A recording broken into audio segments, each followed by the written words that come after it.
Divorce کے بارے میں تو یہ لکھتے ہیں کہ طلاق طلاق طلاق 3 دفعہ ہونی ضروری ہے، ایک ہی دفعہ کافی ہے؟ طلاق کا صحیح پروسیجر کیا ہے؟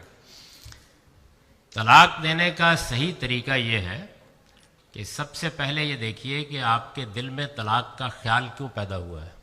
آپ اشتعال میں ہیں، آپ غصے میں ہیں، آپ کو کوئی وقتی رنج ہو گیا ہے، تو اطمینان کے ساتھ ایک گلاس پانی پی کے اپنے آپ کو ٹھنڈا کریں۔ اس لیے کہ اشتعال کے عالم میں، غصے کے عالم میں طلاق نہیں دی جا سکتی اور ہوتی بھی نہیں ہے۔ جب آپ ٹھنڈے دل و دماغ کے ساتھ فیصلہ کر لیں کہ آپ کو طلاق دینی ہے، جس کو قرآن نے کہا ہے فَإِنْ عَزَمُ الطلاق، یعنی آپ نے باقاعدہ سوچ کر سمجھ کر ارادہ کر لیا۔ ارادہ کر لے تو دیکھیں بیوی کی حالت کیا ہے۔ اگر وہ ایام سے ہے تو آپ طلاق نہیں دے سکتے۔ اگر ایام کے بعد آپ اس سے قربت کر چکے ہیں پھر بھی طلاق نہیں دے سکتے۔ ان دونوں چیزوں کا پوری طرح جائزہ لے کر اب آپ 2 آدمیوں کو بلائیں گے گواہ کے طور پر، اور پھر آپ کو حق ہے کہ آپ طلاق دیں۔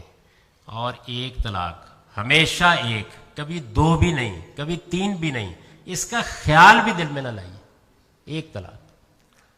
میں پھر عرض کر رہا ہوں کہ رسول اللہ نے یہ فرمایا تھا جن لوگوں نے 3 طلاق دے دی کہ میں تمہارے درمیان موجود ہوں اور تم اللہ کی کتاب سے کھیل رہے ہو۔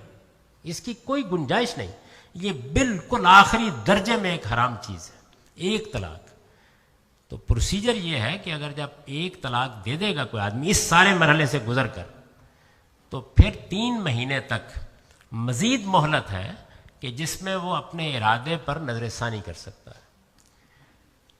اگر 3 مہینے گزر گئے، طلاق ہو گئی، بیوی جدا ہے، وہ جہاں چاہے شادی کر لے، ایک طلاق دی ہے، کوئی اور طلاق نہیں، جدائی ہو گئی، وہ بھی آزاد، مرد بھی آزاد۔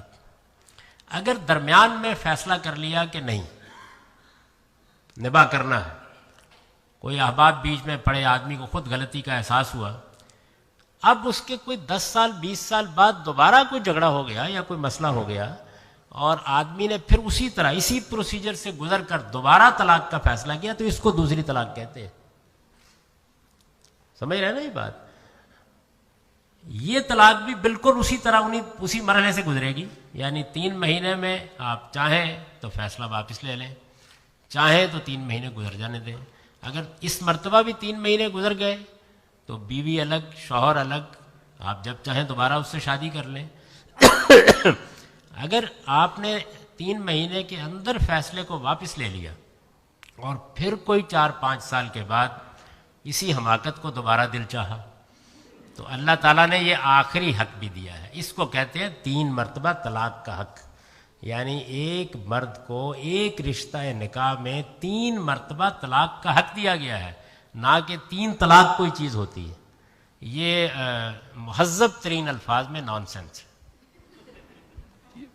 یہ لگتا ہے کہ ایجوکیشن کی کمی ہے، کیونکہ مسلمان مردوں کی تسلی نہیں ہوتی جب تک وہ 5 7 10 50 دے نہ بیٹھے۔ جی یہی بات ہے، یعنی جب تک وہ غصے پہ نہ ہوں، اشتعال میں نہ ہوں، جب تک وہ بدزبانی پر نہ اتر آئیں، اس وقت تک، اور جب تک کم سے کم 1000 طلاق، بلکہ ان کا دل اگر چاہے، اور واقعی تسلی ان کی تبھی ہوتی ہے جب کہ ننہال ددھیال پر بھی طلاق ڈال دے۔ تو یہ بالکل ایک حرام کام ہے، اس کے قریب بھی کسی شخص کو نہیں جانا چاہیے۔ بدقسمتی سے ہم نے بالکل ایجوکیٹ نہیں کیا۔ میں آپ کو بتاتا ہوں، بعض اوقات میں جب پاکستان میں تھا تو میرے پاس لوگ آتے تھے اور کسی عالم نے، یعنی وہ طلاق دینے کے لیے کسی عالم کے پاس چلے گئے، نکاح رجسٹرار کے پاس چلے گئے، مسجد کے مولوی صاحب کے پاس چلے گئے، اور وہ 3 طلاق کا کاغذ لکھ کے ان کو دے دیتا تھا، جو بالکل ایک حرام کام ہے۔ تو ایک ہی طلاق ہوتی ہے، ہمیشہ ایک، کبھی دوسری کا ذکر بھی نہیں ہونا چاہیے۔ دوسری اور تیسری کا مطلب ہے کہ طلاق دے کے فیصلہ واپس لیا، دوبارہ نوبت آ گئی دینے کی۔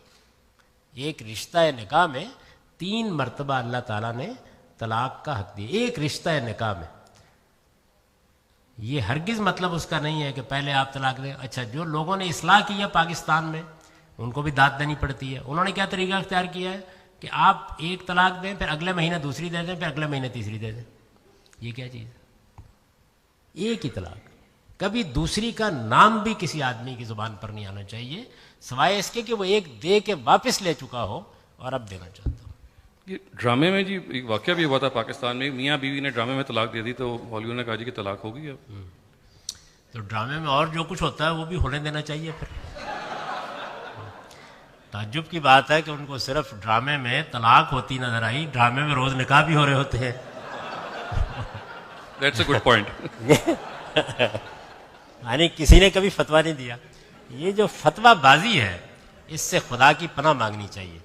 دیکھیے میں آپ سے عرض کروں کہ جتنے معاملات بھی زندگی میں پیش آتے ہیں، ایک تو یہ ہے کہ آپ کسی موقع پر لوگوں کو ایجوکیٹ کر رہے ہیں، جیسے میں نے ابھی آپ کو طلاق کے بارے میں بتایا یا اور چیزوں کے بارے میں اپنا نقطہ نظر میں دلائل کے ساتھ بیان کر رہا ہوں. کسی شخص کے بارے میں کسی کو حق نہیں ہوتا کہ جب تک وہ آ کے اپنا معاملہ پیش نہ کرے کہ اس پر کوئی رائے قائم کی جائے. میں آپ سے عرض کروں کہ جو دین کو سمجھنے والے علماء ہیں واقعتاً وہ کیسے بیہیو کرتے ہیں. آپ کو علم میں ہے کہ ہندوستان میں ایک غالباً ٹینس کی کھلاڑی ہے ثانیہ مرزا.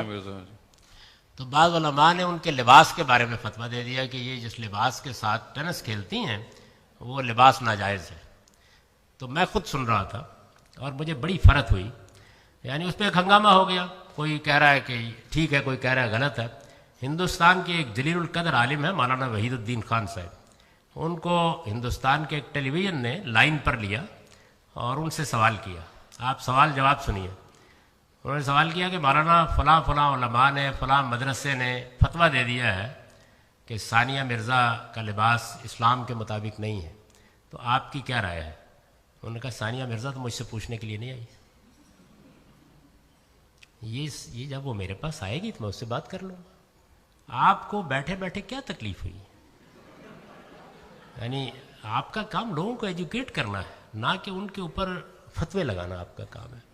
لوگوں کو آپ بتائیں اسلام کیا ہے، اس کی تعلیمات کیا ہے، اس کے آداب کیا ہے، ان کے بارے میں محبت کے ساتھ شائستگی کے ساتھ لوگوں کو ایجوکیٹ کریں. یعنی یہ آپ کو خدا نے قاضی بنا کے بھیجا ہوا ہے کہ آپ فتوے لگائیں.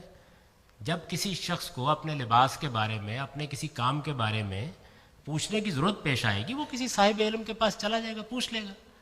تو یہ بالکل ٹھیک رویہ ہے جو افراد کے بارے میں اختیار کرنا چاہیے. اصول میں اگر مجھ سے پوچھا جائے گا کہ فلاں چیز کے بارے میں اسلام کا حکم کیا ہے تو میں بتا دوں گا، لیکن یہ کہ فلاں آدمی اس حکم کی خلاف ورزی کر رہا ہے، اس کا فلاں کام غلط ہے، یہ میری جورسڈکشن نہیں ہے، یہ کام میرا نہیں ہے. وہ آدمی پوچھے گا